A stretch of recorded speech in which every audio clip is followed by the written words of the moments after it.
بسم الله الرحمن الرحيم قل هو الله احد الله الصمد لم يلد ولم يولد ولم يكن له بسم الله الرحمن الرحيم قل هو الله احد الله الصمد لم يلد ولم يولد ولم يكن له بردی و درود بھیجے گا محمد و آل محمد پر صلی اللہ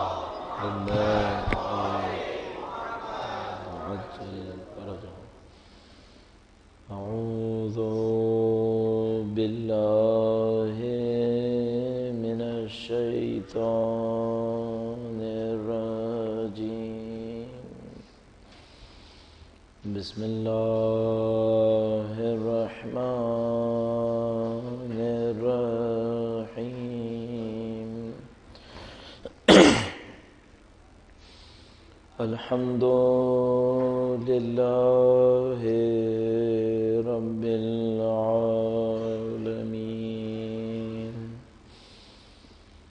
والصلاة والسلام على سید الانبیاء والمرسلین حبیب الہ العالمین بالقاسم محمد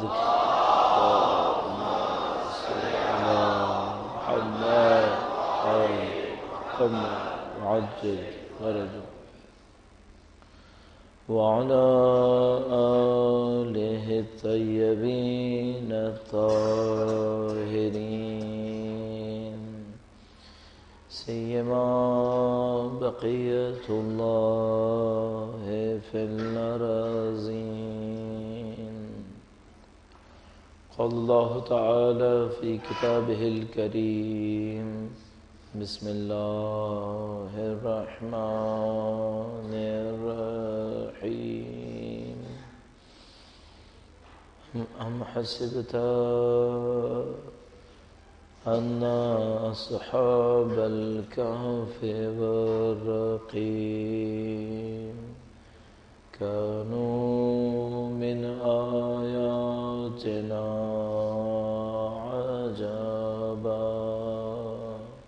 درود بھیجے گا محمد و آل محمد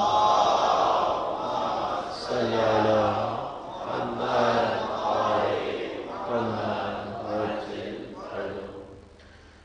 پروردگار عالم کا انتہائی احسان ہے، اس کا شکر ہے، اس نے ہمیں اہل بیت اطہار علیہ السلام کی بارگاہ سے متصل فرمایا۔ خدا تعالیٰ کا انتہائی احسان ہے، سید الشہداء کے نام پر اس قوم کو عزت توانائی اور قربانی کی طاقت نصیب فرمائی ہے۔ اس دعا کے ساتھ کہ انشاءاللہ جب تک زندہ ہیں پرچم سید الشہداء کو خدا دنیا کے کونے کونے تک پہنچانے کی طاقت نصیب فرمائے۔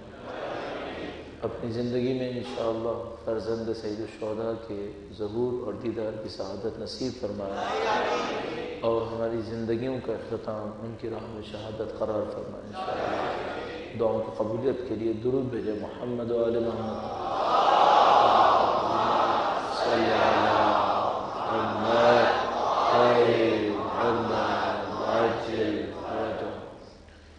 پروردگار عالم نے اس دنیا کے اندر جو قوانین تشکیل دیے ہیں ان قوانین کو اگر کوئی سمجھنے کی کوشش کرے اور بالاخص دین مبین کے ذریعے سے سمجھنے کی کوشش کرے تو قوانین بظاہر بہت سادہ ہیں، بہت آسان ہیں۔ کبھی ایسا نہیں ہوا کہ اللہ کے نبی نے جب دین کو بیان کیا ہو تو کوئی اللہ کے نبی سے کہے کہ اے اللہ کے نبی میں جاہل ہوں، مجھے آپ کی باتیں سمجھ میں نہیں آتی۔ ایسا نہیں ہوتا تھا، چاہے کوئی جاہل ہو چاہے وہ پڑھا لکھا ہو، ہمارے دور کے مطابق فلسفی ہو، پی ایچ ڈی ہو یا ان پڑھ جاہل انسان، سب کو اللہ کے نبی کی بات سمجھ میں آتی تھی۔ اور یہ جو سادگی تھی یہ اس دین کا خاصہ ہے۔ قرآن کریم فرماتا ہے وَلَقَدْ يَسَّرْنَا الْقُرْآنَ لِلذِّكْرِ فَهَلْ مِن مُدَّكِرٍ، ہم نے قرآن کو آسان کر کے نازل کیا۔ آسانی یہی ہے کہ اگر آپ قرآن کریم کو مطالعہ کریں گے آپ کو بہت کچھ آسانی سے حاصل ہو سکتا ہے، اور زندگی کے ہر شعبے کے بارے میں آپ اس کی قوانین کو مطالعہ کر کے اس سے کچھ بنیادی باتیں حاصل کر سکتے ہیں۔ چند مثالیں آپ کی خدمت میں عرض کرتا ہوں۔ درود بھیجے محمد و آل محمد۔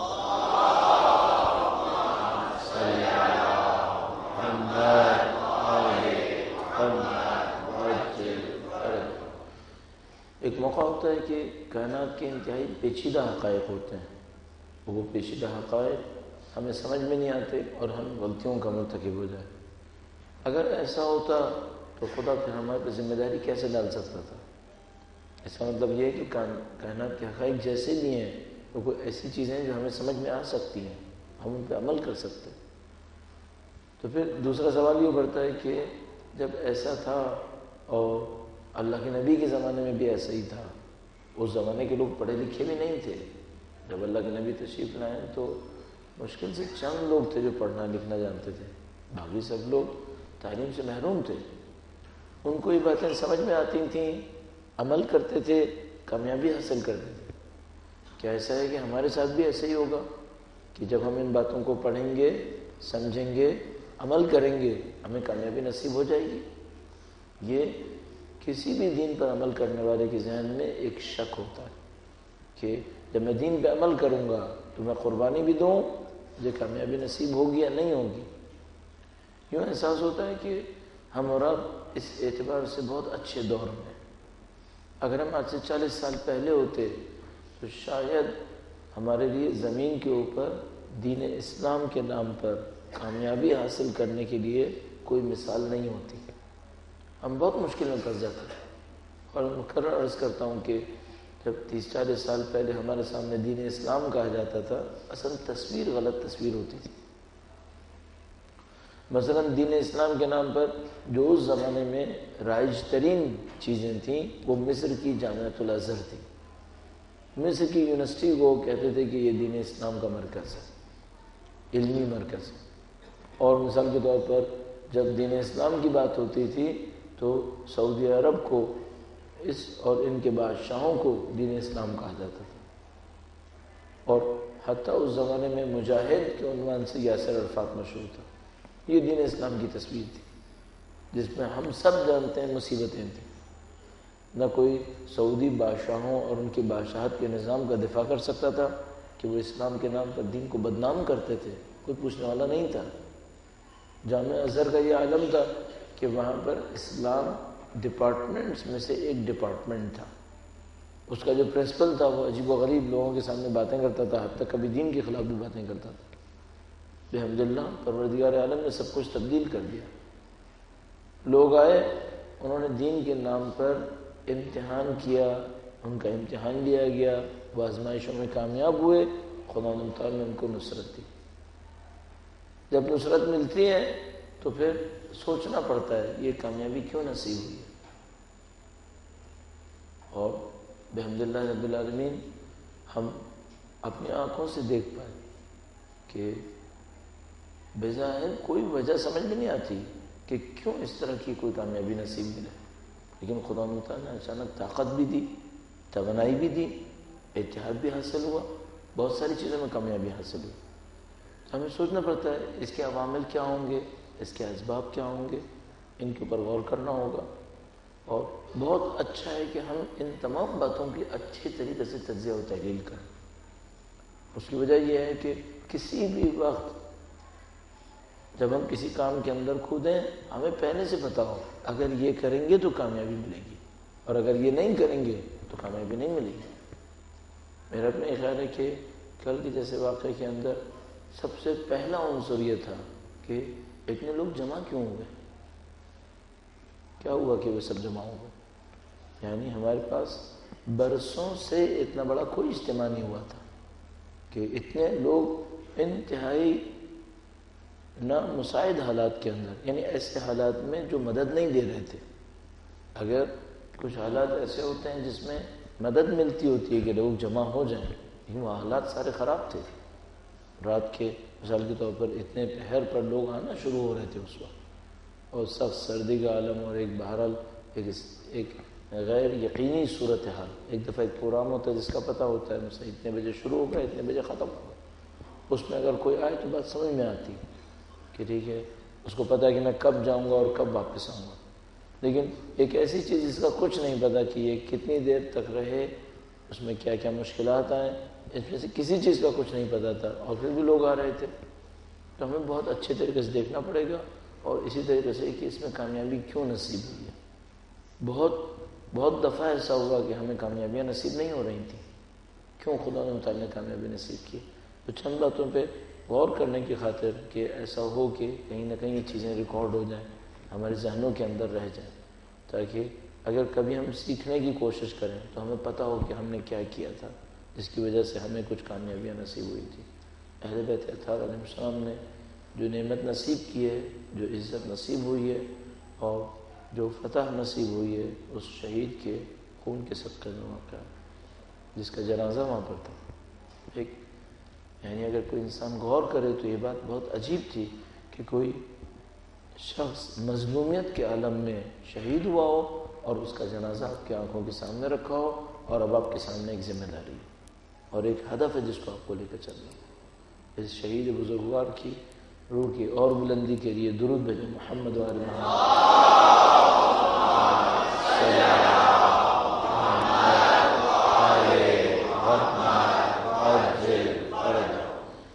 اور یہیں پہ شاید انتہائی مناسب وقت ہے کہ شہید کے خاندان نے جس طرح سے صبر دکھایا، جس طرح سے استقامت دکھائی، جس طرح سے ایثار کیا، قربانی کی ہے، آپ اور میں یقیناً احساس نہیں کر پائیں گے کہ جب ہمارے لواحقین میں سے کسی کا جنازہ 10 گھنٹے روڈ پر ہو تو اس کے دل پہ کیا گزرتی ہوگی. ایک قوم کے مقصد کی خاطر، ایک معاشرتی مقصد کی خاطر میں اپنے باپ کے جنازے کو 12 گھنٹے روڈ کے اوپر رکھوں، یہ بہت بڑی بات تھی، یہ کوئی آسان چیز نہیں تھی. اور تعجب یہ ہے کہ شہید کی ماں ساتھ چل رہی تھی، شہید کی بہنیں ساتھ چل رہی تھیں، شہید کے بچے ساتھ چل رہے تھے. اس خاندان نے صبر دکھایا، اس خاندان نے قوم کو اس عزت تک پہنچانے میں بہت بڑا صبر دکھایا، اور واقعی قابل فخر اس خاندان کے اس مصیبت میں صبر کے نصیب ہونے کے لیے، ان لوگوں کی مزید توانائی کے لیے، اور اس دعا کے ساتھ کہ خدا ایسے خاندانوں کی تعداد ہمارے معاشرے میں اضافہ فرمائے. اس خاندان کی عظمت پر اور ان کے وقار میں اضافے کے لیے اہل بیت اطہار علیہ السلام کے حضور درود بھیجیں. محمد و آل محمد.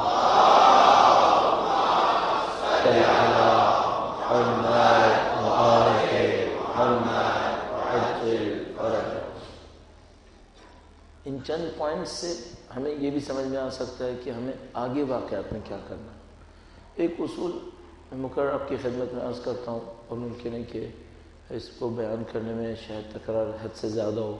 وہ یہ ہے کہ جتنا زیادہ آپ شہید اور شہید کے جنازے کا احترام کریں گے آپ کو عزت ملے گی. یہ کلی قانون ہے. جتنا زیادہ آپ شہید کے جنازے کا احترام کریں گے، اور اس کے اندر ظاہر ہے سب لوگوں کے ذہن میں بہت سارے سوالات آ سکتے ہیں بہت ساری چیزوں کے بارے میں، لیکن مجموعی طور پر قانون عرض کر رہا ہوں آپ کی خدمت میں. اگر آپ شہداء کا احترام کریں گے، شہداء کے خاندانوں کا، شہید کے جنازے کا، آپ کو عزت ملے گی. کیوں عزت ملے گی؟ اس کے بہت سارے اسباب ہیں، اس کے بہت سارے رولز ہیں جو یہاں پہ امپلیمنٹ ہوتے ہیں، لیکن ایک مجموعی قانون ہے. ہمارے پاس کیا مشکل ہے کہ ہم شہید کے جنازوں کو اتنی عظمت سے نہیں اٹھا پاتے. کل جو بہت بڑا پازیٹیو پوائنٹ تھا وہ یہ تھا کہ جنازے کے ابتدا میں کوئی غیر عقلی، جذباتی، تشدد آمیز کام نہیں ہوا. یہ شاید بہت اچھا اسٹارٹنگ پوائنٹ تھا. آپ ظلم کریں کسی ظلم کے مقابلے میں یا خود ظلم شروع کریں، دونوں صورتوں میں ظلم ہے. اور اگر آپ ظلم کے ذریعے کسی کام کو انجام دینا چاہتے ہیں آپ کسی خدائی نتیجے تک نہیں پہنچیں. اگر روڈ کے اوپر کوئی رکشہ ڈرائیور چل رہا ہے اور آپ اس کی روزی روزگار کو اوپر لات مارتے ہوئے اس کو آگ لگاتے ہوئے آگے بڑھ رہے ہیں اور آپ سوچ رہے ہیں کہ میں خدائی مقاصد کو حاصل کر لوں گا، یہ نہیں ہو سکے گا، یہ قطعاً نہیں ہو سکے گا. پہلی چیز جس کو ہمیں خیال کرنا پڑے گا وہ یہ ہے کہ آپ عدل کے ذریعے سے عدل لا سکتے ہیں، لیکن آپ ظلم کے ذریعے سے عدل نہیں لا سکتے. ظلم نہیں ہونا چاہیے. جس نے ہم پہ ظلم کیا ہم اس کے خلاف احتجاج کریں اور احتجاج میں خود بھی ظلم کریں، یہ ممکن نہیں ہے۔ ہم مظلومیت سے بڑھ کر کوئی حربہ اپنے پاس نہیں دیکھتے، یہ بہت اچھا حربہ ہے، لیکن اگر مظلومیت کے مقابلے میں ظلم کریں گے، ہماری توانائی اور وہ جو مظلومیت کے نتیجے میں ہمیں ایج ملی اور پلس پوائنٹ ملا ہے وہ ہمارا ظاہر ہو جائے گا۔ بس پہلی چیز جو سمجھ میں آتی ہے، اگر ہم چاہتے ہیں شہداء کے جنازے بعظمت ہوں اور جس طرح سے ایک تاثیر کل حاصل ہوئی ہے ہمیں حاصل ہو، پہلا پوائنٹ جو ہمیں خیال کرنا پڑے گا وہ یہ کہ ہمیں پرامن رہنا پڑے گا، اس کے علاوہ کوئی چارہ کار نہیں ہے۔ آج بھی، کل بھی ایسا ہی اور مستقبل کے اندر بھی ایسا ہے کہ اگر ہم پرامن رہیں گے اس سے بہت سارے راستے کھلیں گے۔ ایک فائدہ تو یہ ہے کہ ہم نے ظلم نہیں کیا، ہم نے عدل کیا اور مظلومیت ہمارے ساتھ رہی۔ دوسرا بہت بڑا فائدہ جو معاشرتی فائدہ ہے وہ یہ ہے کہ جیسے ہی ہم کوئی امن کے خلاف کام کریں گے، تشدد آمیز کام کریں گے، ہم لوگوں کی شرکت کو وہیں پر روک دیں گے، وہیں معاملہ ختم ہو جائے گا۔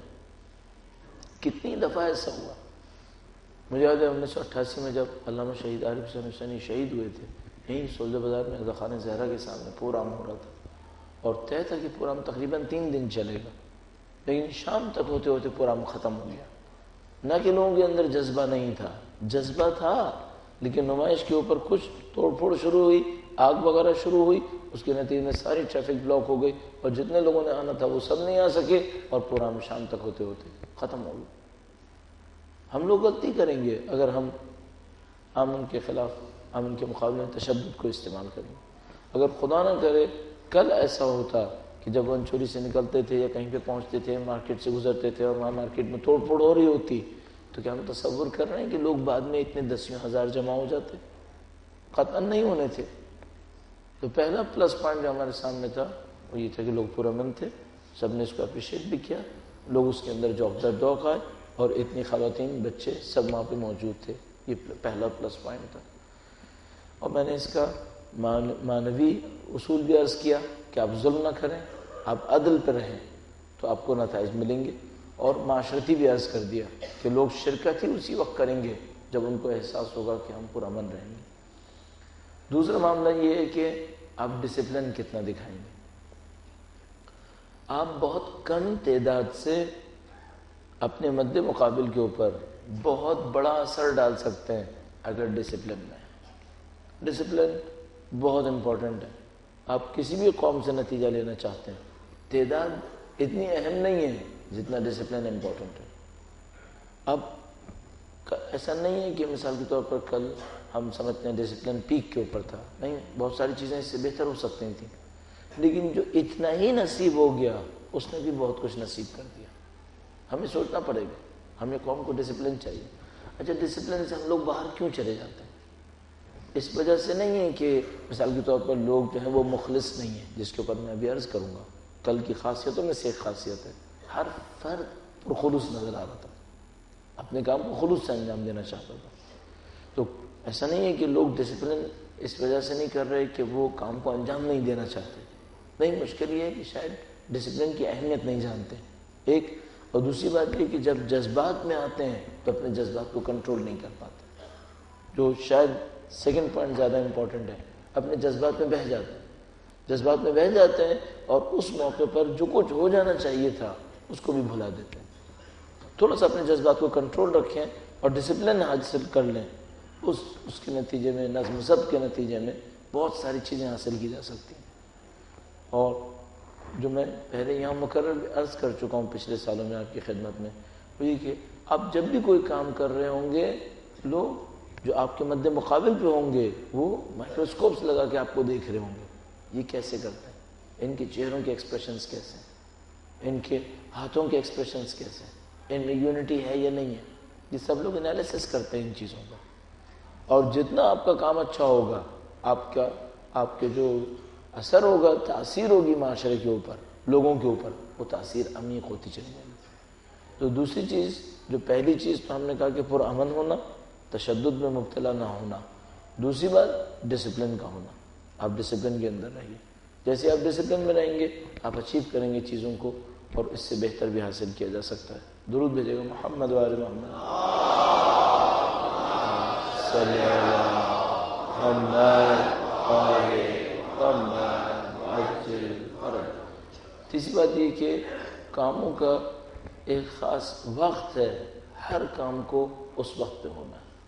اگر آپ جلد بازی کریں گے، آپ وقت سے پہلے کرنے کی کوشش کریں گے، آپ بے صبرے کہلائیں گے، آپ جلد باز کہلائیں گے، اور وہ جو صبر اس کے مقابلے میں توانائی آپ کو دیتا وہ آپ کے ہاتھ سے نکل جائے گا۔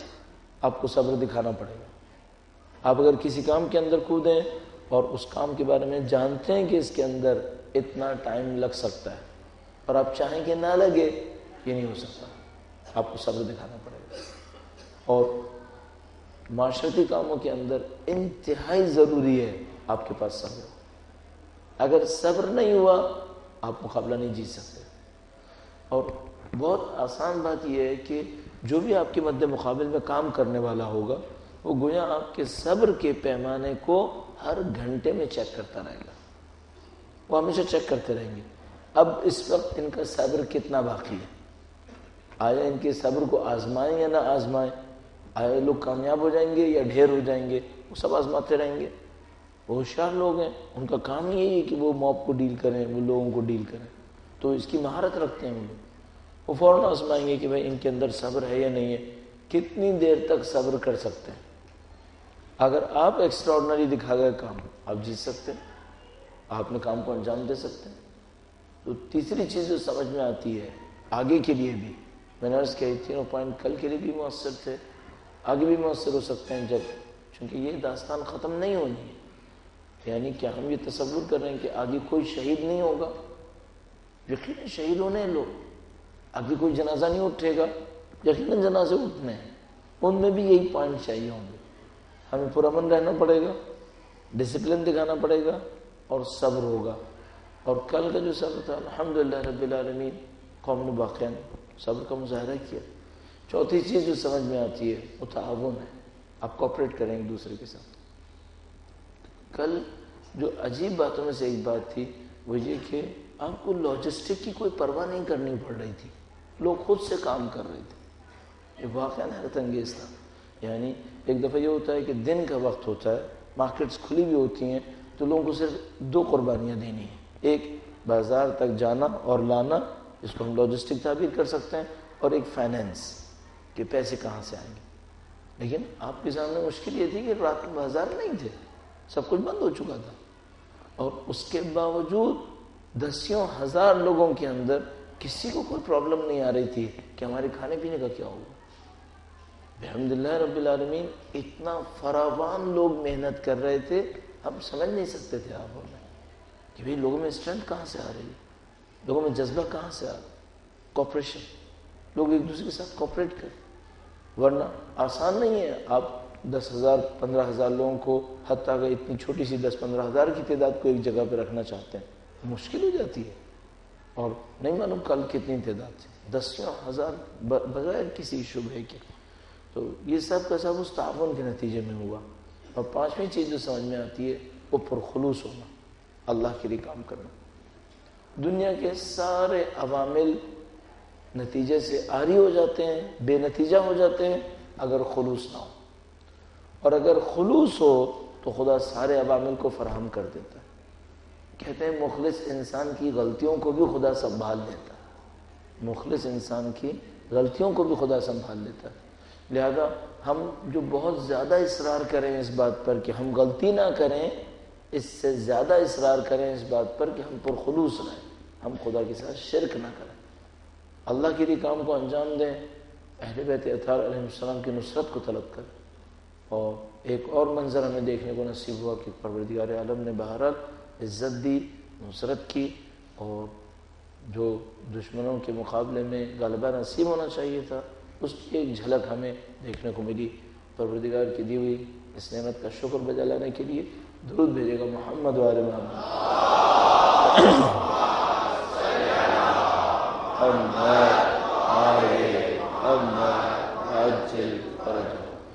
اس سلسلے میں دو پوائنٹس بس مجھے اور عرض کرنے ہیں۔ پہلی بات تو یہ کہ انسان کے اندر بہترین صفتوں میں سے چند صفتوں کو اگر کاؤنٹ کیا جائے تو صبر ہے اور شکر ہے۔ یا انسان صابر ہو یا انسان شاکر ہو، یہ انسان کے اندر ہونا چاہیے۔ نہ ہو کم از کم اتنا کرے